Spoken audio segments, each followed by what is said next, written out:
that meant millions of losses. And nobody wanted to be the person telling the CEO of KFC, we can't deliver because our supplier can't deliver. Wow, what an exciting story, I have to be honest. After talking to Xavier, I was really blown away. And rightly so. What the hell is a Frenchman thinking coming to China, the country with arguably the best cuisine in the world, with a plan to revolutionize the way they eat and what they eat? Crazy, but from the craziest ideas come the best stories and the most important lessons. I've definitely learned a lot from Xavier. He founded Creative Food, a major supplier for big restaurant chains in China like McDonald's, KFC and Starbucks. He grew the company into an organization with 9 factories, supplying 6,500 restaurants a day and a turnover of $150 million. He also wrote a book about it, The Lettuce Diaries, a business memoir about his years as CEO of a food company in China. So far so good, but we let Xavier tell the rest himself. Let the conversation melt in your mouth, especially the next time you bite into a Big Mac. Let's go. Made in China. Von der Werkbank der Welt zum größten Konsumentenmarkt und Technologieführer. Eine Reise durch das Leben, Business und die Kultur im Reich der Mitte mit Damian Maib und Thomas Derksen. So, a very warm welcome to our Made in China podcast. Today we have our first French guest. I hope I don't lie. We had more than 100 guests now, but I don't remember having a French one. If we had one, I have to apologize here. So I asked before we started the recording how to pronounce your name, but I'm afraid that I would do it wrong again. Can you say your name in proper French once again? Xavier Naville. Xavier Naville, we're very, very happy that you are here. You're an author. You have a lot of businesses going on. You have a lot of experiences in China and in Asia. So we are very looking forward to hear to it. And you told us that you were listening to some of our podcasts before. So as you know, we always start with a small game. It's called the A-B game. And we will ask you some questions, A or B, and then you answer as quick as possible what is on your mind or on your tongue. Okay? Thanks for having me, Afo. I'm glad to be here. So, let's start. German or Chinese? Chinese. Aber du sprichst auch Deutsch, haben wir gerade gehört. Ich kann auch Deutsch sprechen. Ich habe seit langem kein Deutsch gesprochen. Besser Chinesisch oder besser Deutsch? Chinese ist besser. Okay. Peking duck or sushi? Peking duck. Morning person or night owl? Morning. Bubble tea or traditional Chinese tea? Bubble tea. Really? Interesting. McDonald's or KFC? KFC, of course. Of course, KFC. Handwriting or typing? Typing. Startup or large corporation? Startup. Innovation or tradition? Tradition. Teamwork or solo work? Teamwork. Risk or safety? Risk. Yeah, that's it from the first game. So very interesting. I think this game is not just for fun, but also you can learn a little bit about our guest. I mean, you have a lot of experience in China and you have a very unique story. You wrote a book, very interesting book with a very interesting title. And I downloaded it on my Kindle a couple of days ago. And I found a quote. Let's start with this quote. The quote is, "That was one of the first surprises to me. No matter how poor or deprived these workers seem to be, like the workers you were visiting in the countryside, they had high standards about the food they ate." This is very interesting because I'm not sure if this is the same case still in 2024. What do you think? Remains your perception of this relationship between the Chinese and their food the same in 2024? Right. Thank you. That's a very interesting question. It's close to my heart. So I built a business in food in China. I'm intimate with the environment, and the book is called The Lettuce Diaries. And in the book, I describe. I have a section where I talk about the relationship of Chinese with their food, and I started in China with a company called Compass that serves meal to factory workers. So I remember we had riots in the factory restaurants when the rice was not cooked properly, or when the vegetables were reheated and they felt soggy to the workers. And I was really amazed to see how precise they were in their taste. Also, different workers from different regions had different expectations. People from Ningbo wanted more seafood. People from Sichuan, they wanted spicier food. And I thought that there was a huge difference, with the way people in the West, for example, of the same class, look at food. I felt that Chinese were so much more refined and sophisticated. So I researched that, and I did a set piece in the book, opening a window on what were my insights. So first, Chinese claim that they invented everything when it comes to food. The reality is that most of the ingredients came from elsewhere. Where Chinese did add tremendous value is that they trimmed, they cut it, they ferment it, they cook it in all sorts of different ways that the world has never experienced. So they innovate on that. But the tomato came from South America. The flour milling technology came from Central Asia, but the Chinese made it into noodles. The tea came from Burma, but the Chinese codified, classified it, and made it into near art. And some people may claim it's an art. And I think that what I learned by reading books from people going back centuries ago is that in food represents a sort of inner balance for the Chinese. When everything changes around you constantly, when there's adversity everywhere, you go back to the food as a way to center yourself. The meal is a social event, very much like in France, for example. It's a place where you reform the bond with your family, with your inner circle. When times are good, cook, go crazy. They innovate with all sorts of ingredients, and they come up with the shark fins and bird nest and things like that. When things are horrible, they come up with new ingredient that they turn into food. Insects and things like that. There's even a book from Jonathan Spence in the 1920s that talks about how they turn dried leaves from the floor into flour. To make buns. And then that's the only country in the world where the food is turned and classified to such a point that it becomes a medicine. And that's traditional, Chinese traditional medicine. So I guess, Chinese and food are completely united. And for me, it's a form of it's a constant search for inner balance.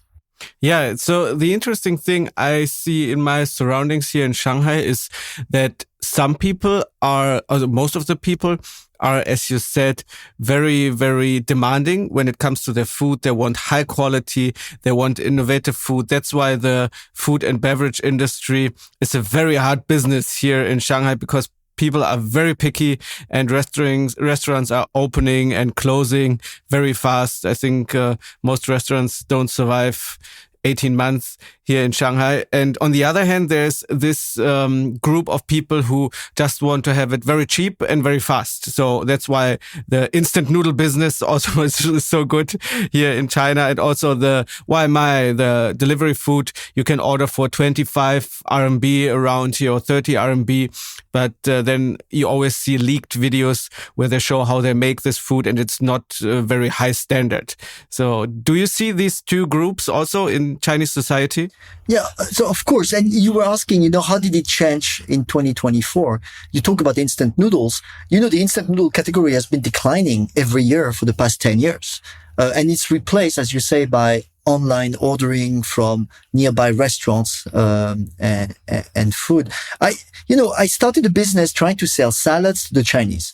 And as you know very well, when you're Chinese, if it's not hot, it's not food.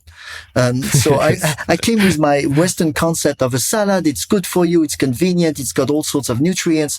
And people looked at me and said, that's rabbit food. And, so now fast forward 20 years later, you've got Chinese have found their own little thing. So what you have today online is this qingcai, where people have a salad with a grilled meat or a grilled fish. So they moved toward that salad, but they made it quintessentially Chinese. And so they found their own way of doing things, and there's some learnings about that. So today you've got that. Now you talk about food safety and so on. We can go a bit deeper into that, but I think it's changed a lot. You still have people who are cutting corners, but the enforcement of food safety regulations are getting stronger, better. Inspectors are getting more trained. So I'm happy to talk about that. But I believe that it's not perfect, but it's very advanced already.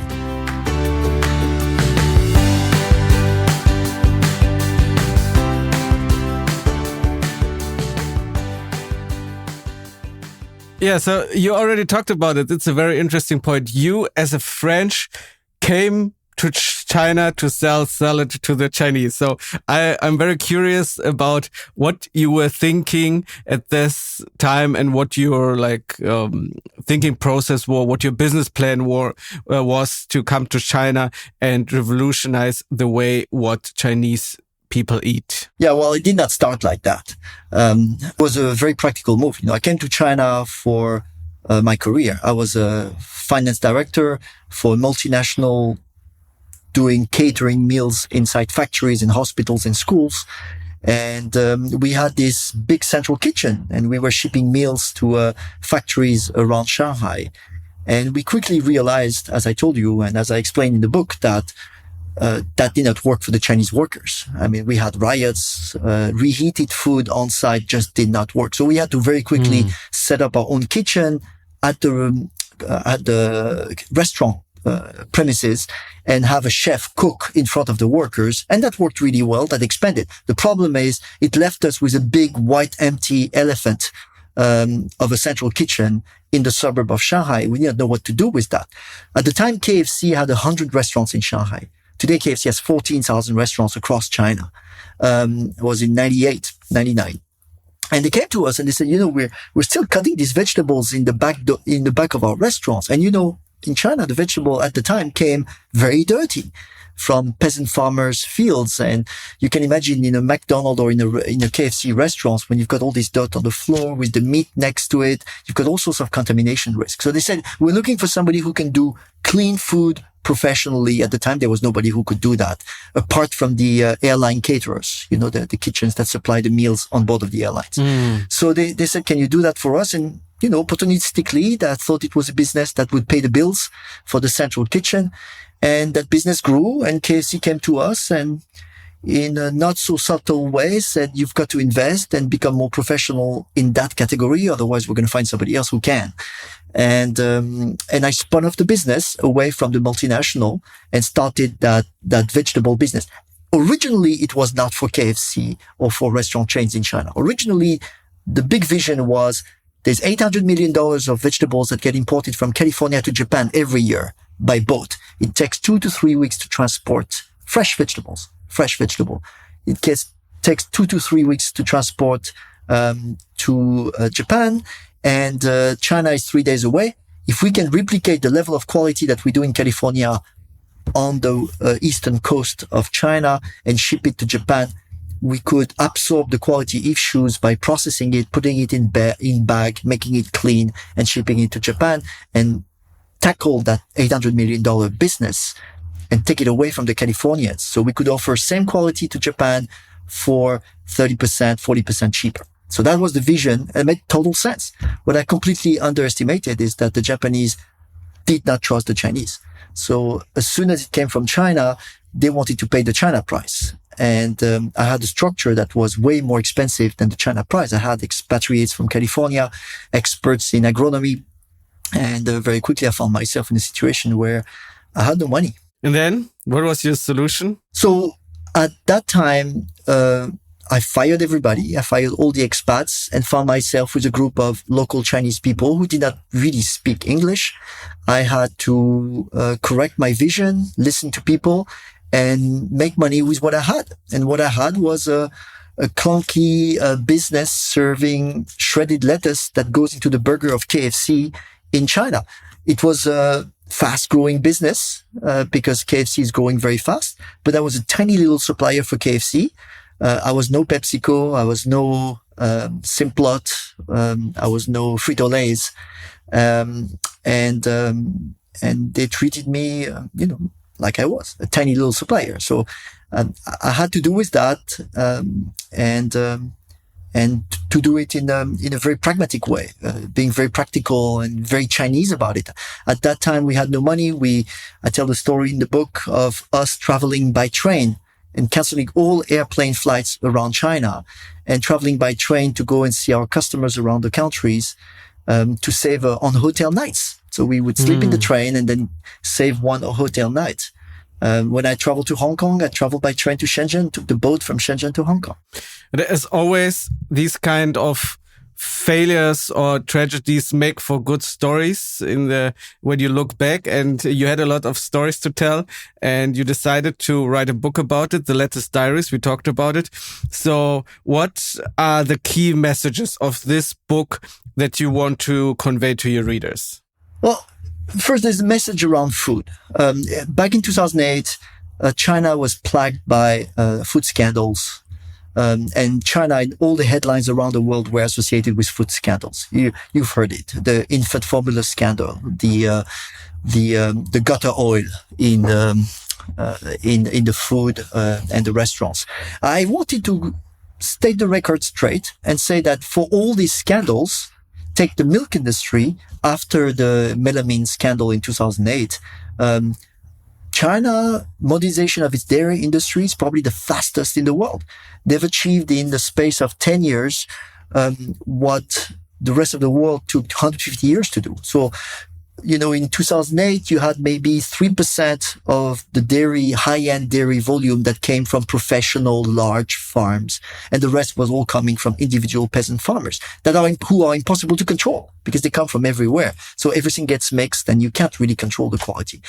Today, 75 to 80% of the premium milk in China is coming from professional farms where cows get milked under Beethoven music so that they're relaxed and not stressed, where all the effluents are recycled on nearby fields to grow alfalfa that are then used as feed for the farms, where you don't smell at all the manure. Even in the US today, I think of these farms in China when I compare with what I visit.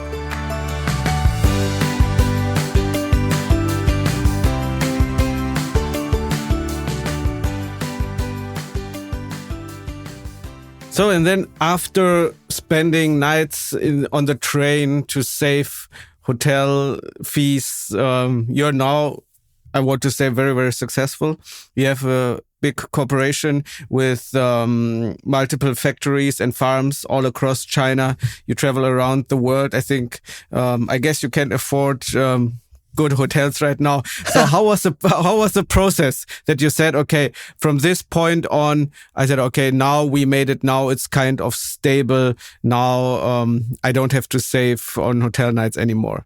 Okay, so I'll answer that, Afu. But I just wanted to finish the answer. I mean, you'd asked me why I wrote the book. I think one is about stating the record clear about food in China and how things have changed and modernized in a Chinese way, but modernized. And I wanted to talk about entrepreneurship. I felt that all the stories of entrepreneurship always look very linear. I had a vision. I started my business. I built it, and now I'm a billionaire. And I wanted to say that this is not linear. I failed many times. I could have failed at the end. I ended up building a successful company, but it was not linear. Actually, my wife's advice was, when you write the book, talk about your mistake. Don't talk about your successes. Nobody cares. So, and I think that's why it resonated with a lot of entrepreneurs. And the last one is about China. China, everybody for 25 years looked at China through rosy lenses or rose-tainted glasses, thinking that everything was hunky-dory in China. It was not. And today the pendulum has swung on the other extreme. Everybody's looking at China through dark-tinted glasses and thinking everything is dark and it's North Korea over there. So I wanted to talk about the nuances and write a book about doing business in China in more nuanced way. Hopefully educating people looking at China from outside. So I think that's the reason I wrote the book. Now, how did I build the organization? I would say that, I think I was lucky when I talked about firing all the expatriates and finding myself with a group of local Chinese. I found myself with a group of very loyal people who united at an extreme time. We had no money to pay payroll the next week. And these people stood by me, and they're still in the company when the company is $150 million in revenue. 20 years later. I mean, many of them are retiring now. And so they stood by me. So I would say there's a leadership principle that comes from an author called Jim Collins, who says it's always first who, then what. So I had a great strategy to go to Japan, just did not work, was not executed properly, did not work. Then I started with a ragtag group of people who were not sophisticated. They could not make pretty PowerPoint presentation, but they were Chinese. They knew the operating environment, and I was humble enough to listen to them and to say, I don't know. I had no choice. I didn't know. And I said, you're better at me than that, at these kind of things. Why don't you help me and guide me? And people stepped up and guided me through the growth of the company. So I think the team was very important.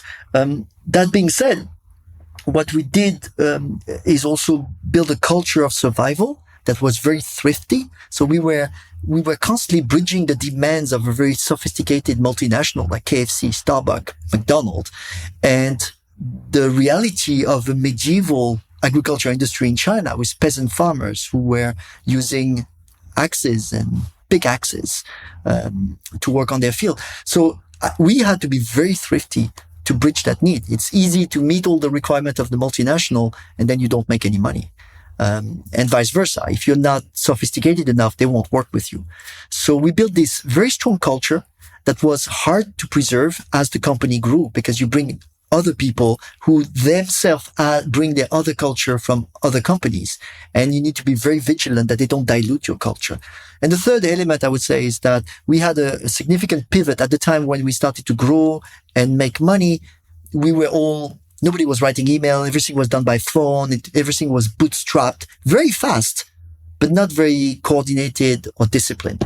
And we had a big pivot. And for several months, we kind of slowed down the growth, and we all focused on establishing processes and job description and creating organizational clarity. So everybody was still doing 3 or 4 jobs. But when we talked at the meetings, for example, we would say, here, I'm talking as the sales director. I'm not talking as the CEO. We even had hats with different names on it so that people, because if as a CEO, I'm complaining about somebody, and I'm talking about sales, it's unlikely that the people will challenge me because I'm the CEO, and you know how Chinese respect hierarchy. But if I'm the sales guy, I'm saying, okay, come, bite me back. And then we could have really cohesive and challenging meetings where everybody hold each other accountable. So I think this organizational clarity was very important. Establishing processes and discipline was very important. And then finally, maybe I was also more aggressive than my competition. It was a time where KFC, McDonald's, Starbucks, they were trying to enter many cities in China. And they wanted to be the first Western brand in their category to be in that city. And I was always the first one to raise my hand and said, I'll build up a factory for you, even if it's not profitable at the beginning. And I was successful in raising money to do that. So I established the footprint, built scale very quickly, and then it was much harder for my competition to come in and compete with me.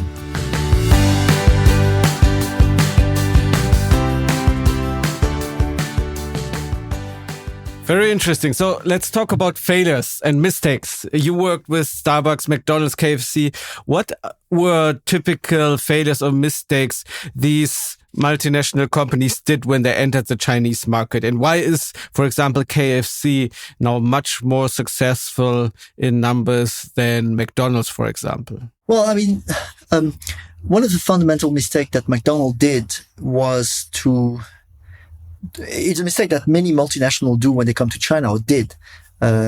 It's the belief that what worked elsewhere is going to work in China.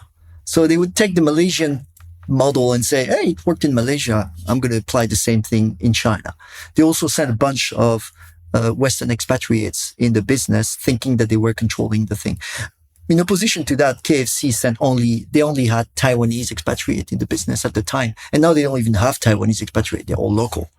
And KFC very quickly, under the leadership of Sam Su, decided that they would have their own operation. So, for example, the whole business of KFC and McDonald's elsewhere was franchise. And KFC very early on said, we're not going to do franchise. We can't control the franchise. Franchisees are not mature enough to understand the need for respecting the guideline that we give them. In China, if the sales are not good, you're just going to change the color of the sign on the storefront. That's the way a franchisee is thinking. He doesn't think he's doing anything wrong, but you can't build a brand like that. So very early on, he had to convince the headquarters in the US that you had to put millions and millions in the market to own their own stores. So at some point, KFC was like 10% of global sales, but they were 40% of global profits because they owned their stores. They were not just earning a franchise fee. So that was a fundamental difference between KFC and McDonald's. And then McDonald's copied and accelerated, and they're now owned by CITIC. So they're also much more agile and operating differently. But that was a fundamental difference to this belief that what worked elsewhere is going to work in China. KFC very quickly localized their menu, introduced Chinese flavors, and the menu of a KFC today in China has nothing to do with a KFC in the US. Yeah. I see people posting on TikTok coming to China and having KFC or McDonald's, and people think it's mind blowing what you can have here. Like also I think in some KFC or McDonald's you can have even rice and some very, very local foods. Youtiao in the morning. Yeah. Youtiao, rice, spicy chicken burgers with flavor from Sichuan. And we even had, in the book, I talk about a story about the Lao Beijing Gyro Jar, where we had like KFC. A Beijing duck type of wrap with chicken. I actually did a video in the first KFC in China in Beijing about the Lao Beijing Gyro Juan. Very interesting. It's also very inspired by Beijing duck and apparently a bestseller at KFC. Yeah, it was a bestseller. There's a whole chapter in the book about how I got caught short because when they launched the product, it was so successful that in the middle of Chinese New Year, we ran out of supply and we ran out of workers. And, in China during Chinese New Year, you can't find any workers. Everybody's back home. So we had to knock at the door of all the surrounding factories to convince workers to come and work for us. Yeah, and if I remember right, is there lettuce in the Lao Beijing Gyro Juan? So there's some kind of vegetable, I remember. There's a zong, da cong. Ah, yeah, jincong. And it was a particular variety. And anyway, there's a whole story about that in the book. Yeah, very interesting. So a recommendation to everyone, the Lettuce Diaries, very interesting book. So you have work experiences, life experience in San Francisco, in Paris, in Shanghai, and you travel all around the world and you live around the world. So what would you say as an entrepreneur? How does this kind of lifestyle, this kind of experience influence your leadership style? All right. That's a good question. It's a really good question. So I'm French. I moved to China in 1997. I spent 18 years in China. Moved to San Francisco in 2015 and just came back to Asia by moving to Taipei last year. So I have three cultures in me. And, I think China, being French, I had a very rigorous training in critical thinking and analytical skills, probably similar to what you have in Germany. It's the European way. One thing I learned in the US, in China, is a much more openness and curiosity and the power of a broad vision. Like Chinese entrepreneurs, they have broad, bold, ambitious visions. And that drives all their decision. That drives everything they do. So they're far less incremental than what we are in Europe because, of course, they're less mature. They're also people who have no background, no education. They started on the factory floor or in the fields of China, and they are not hampered by what you're supposed to do as an entrepreneur or as a manager. They're driven by bold vision. And that's very powerful because when you drive a business on your journey, as you grow your business, you're facing a lot of hurdles and a lot of people have different opinions about how you should navigate your business. And one of the things that I found really powerful is to unite people behind a vision and to tell them, we're not going to do that. And you don't need to be offended or frustrated by that, because this is not getting us to our vision fast enough. So it's a good idea, but it's a trade-off I'm making. And I find that very effective. And Chinese are less focused on planning and more focused on the vision. And then they throw a lot of ideas and they try a lot of things and they don't hesitate to cancel and stop it. What I learned in America is the idea that, as a leader, you want to be very self-aware and you can build a very powerful organization by surrounding yourself with people who are smarter than you are, who complement you in many ways. But for that, you have to first start with yourself and learn what you're good at, what you're not good at, and be humble enough to kind of face yourself in the mirror and look at what's not always very pretty to look at, because we all tell ourselves narratives about who we are and how we are, and we all suck at seeing ourselves the way other people see us. So I learned that in America. This idea that leaders have to be self-aware. Once you're self-aware, you can identify the gaps and then form a team of people that does that. And that's what I do as a business coach. I work with CEOs and their team to help them kind of get out of their own narrative and identify where they're not good at, and build teams around them that complement them so that they can have fun together, because it's very lonely to build a business. You can't really talk to your investors. You can't talk to your employees. You can't talk to your wife, because your wife sometimes is emotionally biased, or she won't go as deep as, or she won't be as nuanced as she should be in analyzing situations. So you need a team where you've got a level of cohesiveness that is enough, where people can fight and disagree and come up with the right decision. So America taught me that this rigor, this methodology around building a team, building organizational clarity, strategic focus, and so on. So I did it when I built my business, but I did not do it intentionally. And that's another reason why I wrote the book. I wanted to distill that. As an entrepreneur, you're always caught in the moment. You don't step back and analyze that. The people who step back are the journalists, but they know nothing about business. So I wanted to take the time to write down what I learned and then document it in a methodology that I use with my clients.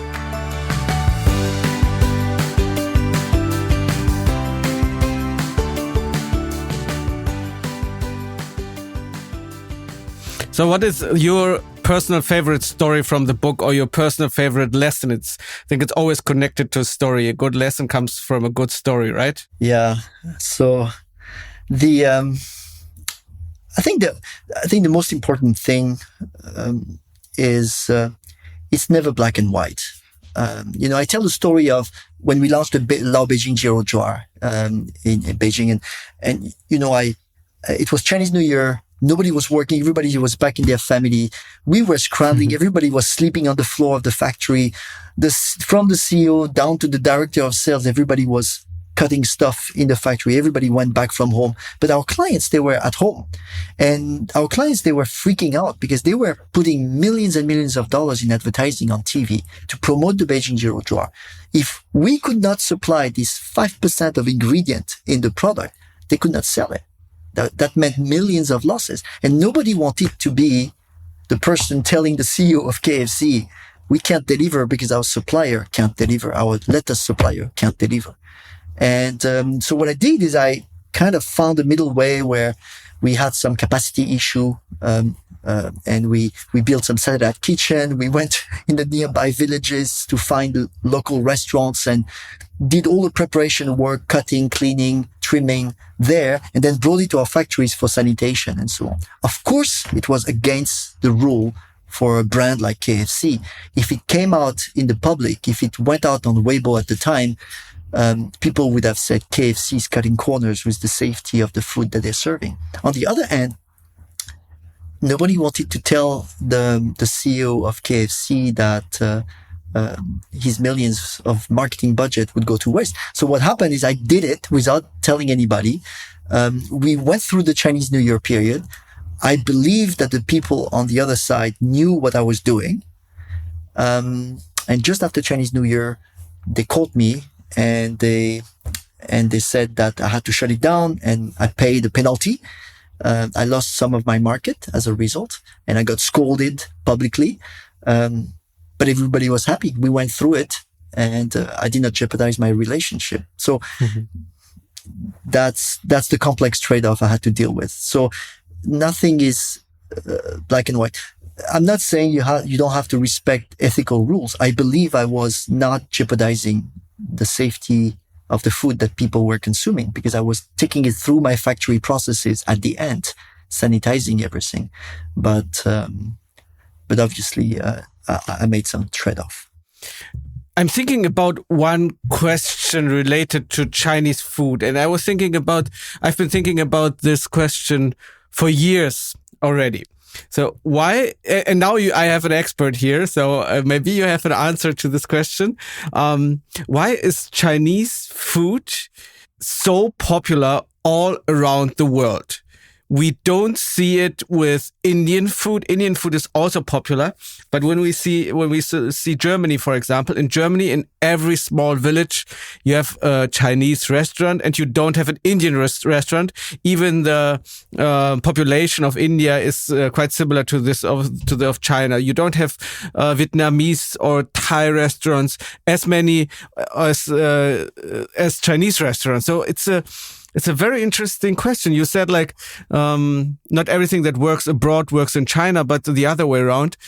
Obviously, food that Chinese people love, everyone all around the world loves. And for sure, not everything is really very authentic Chinese, but at least there are so many Chinese restaurants all over the world. Okay, that's a great question. I don't have an immediate answer, but here's what's crossing my mind.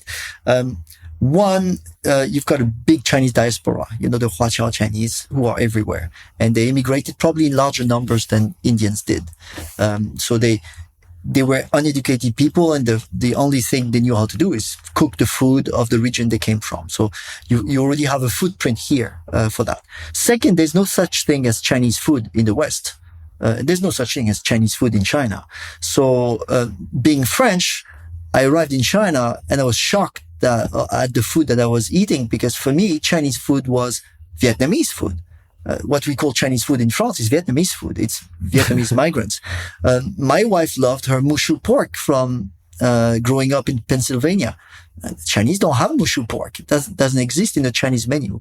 So I think and finally, if you look at the Chinese menu, this is like a novel. This is a gigantic thing. So there's always going to be something in that menu that somebody likes. Yeah. So you've got a much wider variety. So I think these are indications. Then, so the variety and of the food. The third element probably is that the way food is cooked in China it makes it more appealing. For example, you never hear of a Chinese kid who has difficulty to eat his vegetables. Why? Because it just tastes good. It's stir fried with garlic. It's got oil on it, and it just tastes good. So I think Chinese have a way of cooking certain ingredients that are much more appealing. Salad is kind of boring. When you're Chinese and you look at a salad, you're like, yeah, I'll eat it to be healthy, but it's not what brings me joy. Yeah, same for me. Me as a German living in China, I eat the salad to be healthy, to keep my weight, and but it doesn't bring as much joy as Sichuan food or Changsha food. So I'll give you a trick. I've seen a Chinese doctor with whom I was having dinner, and he was careful about his diet. So he was taking the stir-fried vegetables and he was dipping them in hot water before eating it to just eliminate the surplus of oil. Very common trick in China. Yeah. Yeah.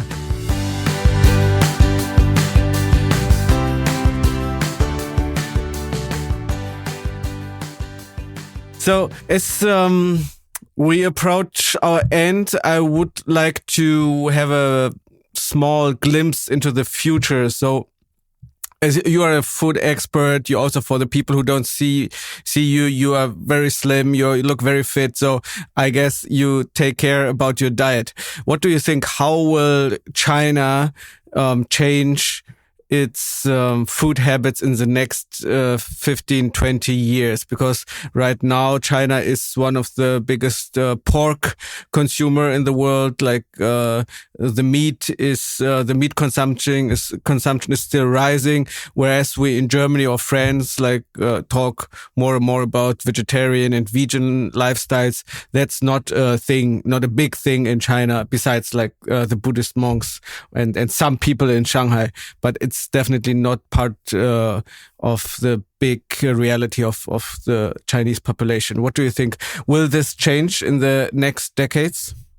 Yeah, of course. And it already changed a lot. So the consumption of pork is per capita is declining. And the consumption of leaner meat like chicken and beef is increasing dramatically. So today, red beef imported is marketed on TikTok. And it's huge. And it's growing very, very fast. The second thing is that after the food scandals of 2008, you've seen, and I talk about it in the book, you've seen a shift toward imported food. So Chinese equated quality and food safety with imported food. So the consumer has graduated from that today. It's not enough to be imported. You have to be different. So we see a lot of Chinese consumers today who go back to vintage food that is, the honey ham from Yunnan or the black pig that is grown in the hills of Zhejiang. And you go to Hema and you can just scan your QR code and see where the pig live, on camera, in a hill of in Zhejiang. So you see more the Chinese getting more confidence about their own food and seeking very differentiated offerings around their culture, their history, or their region of origin. So you see that more and more. It's less about, I want something safe or I want something pure from New Zealand, like milk. I want something that is more special than that. So that has already changed. We talked about the Qing Cai that people order online. One of the vector and the driver of that change is also the digitization of all the food supply chains in China. So one of the reasons you had all these food scandals is that any farmers in the world has a respect for the food that he grows, right? He has respect for the food that he grows. And the reason he's held accountable is that he's serving the food to the village market on the main square every weekend. And if the food is not good or if people got sick with his food, he's going to hear about it and they're going to be mad at him. Now, from the 90s to the mid 2000, to 2015, around that date, you had an extension of the supply chain. The farmers stopped supplying the village, started to supply to Shanghai through a network of intermediaries that were completely unscrupulous. The people who caused the milk scandal in 2008, they were the intermediaries. They were not the farmers. They were the intermediaries who added all sorts of toxic substance in the milk to increase the protein content so that they could test better when delivering it to the factory. So these networks are being completely disintermediated by the digital supply chain.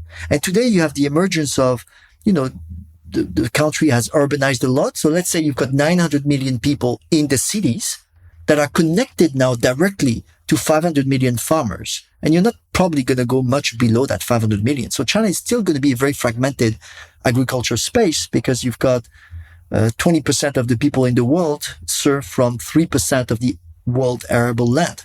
So it's still a very small, fragmented base.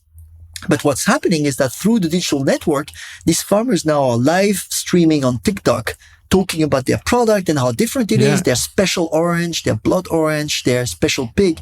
And if they don't do a good job, they get immediate feedback from the consumers, and other consumers can see it. So it holds them accountable and it forces them to very quickly reconnect with that old connection that they had with the villagers. So I'm envisioning today like a giant village in China where the farmers are talking to their consumers in the cities and having this dialogue, getting feedback on how to improve their product and being more innovative. As a result of that, what's happening in the villages, and I'm more talking about, unless you might be more interested in consumer food habits, but I'm talking about here about the village life and the food supply chains. The village is shifting because now, because of that, you've got a whole community that is organized around digital supply chains. You've got the SF Express guy who built his business to supply packaging. You've got the packaging company. You've got all sorts of things that are associated. So it brings life to the village. While people were leaving the big village, now you see people moving back from the cities into the village. So I find that really, really interesting. In terms of consumptions, you're right. Chinese know plant-based diets. It's nothing special for them. They already eat much more vegetables than any Western family would eat. I think. And tofu. They're more, I see them more transitioning to more healthy food. They're not obsessed by it. I don't see the plant-based trend gaining significant traction. It's very much hyped in China. People are eliminating what they consider as fatty meat like pork and investing in the mainly chicken, because beef is much more expensive. So chicken is really booming. And they add a vegetable component. They eat more salads. And also they're more open to other foods. I mean, the classic Shanghainese lady now, you'll see her with a glass of wine and a platter of cheese, right? This is something that did not exist before. So they're also much more open. So as a lot of people are predicting the collapse of China and so on, my view is you may have some plateauing of the growth and the go-go years may be behind. But the lifestyle is going to change. It's going to be very interesting. You have better foods, better menu, better restaurants, healthier food. And it's all driven by this middle class that has been growing and will continue to grow. The drivers of what made China today are still there. There's still 80 million of middle class people that will emerge in the next 2, 3, 4 years in lower tier cities. So for you as a French guy working and living in China and in Asia, seeing the Shanghainese lady drinking French wine and eating blue cheese, I think this makes you very, very happy. And I think you didn't expect this to see like this in 1997, right? Yeah, it makes me happy. It makes me happy to see the country change, people having better lives, and there've been some hesitation in the past 2-3 years in terms of policy, but I trust that the Chinese consumer is very resilient, and the government is getting more pragmatic. It's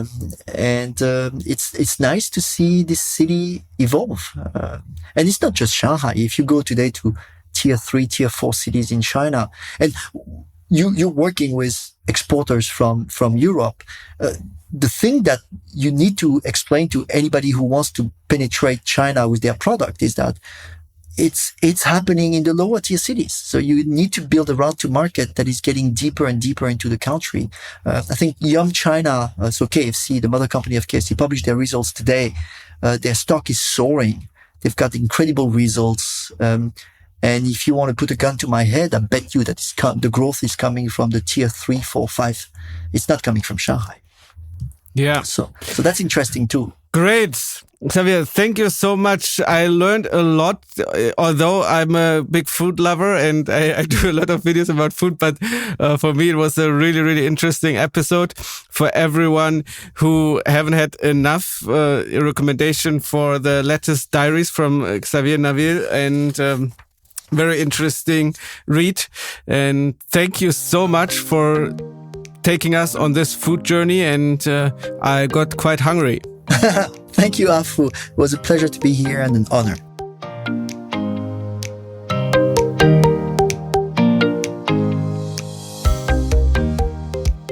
Kommen wir jetzt zu den News der Woche. Let's move on to a topic that dominates the Chinese media alongside Chinese New Year news: Lionel Messi. The reason for this is a guest appearance in Hong Kong at the beginning of February. Most of the spectators had come to the stadium to see the Inter Miami star and had spent between 105 and 580 euros on their tickets. But then came the big disappointment. Due to an alleged muscle injury, the football star spent the entire match on the substitutes bench. If that wasn't enough, he barely showed any movement during the game and disappeared wordlessly into the changing room at the end of the match. The fans' outrage reached its peak when Messi appeared in front of around 28,000 spectators at the National Stadium in Tokyo, Japan, 3 days later, and appeared to be fit and well again.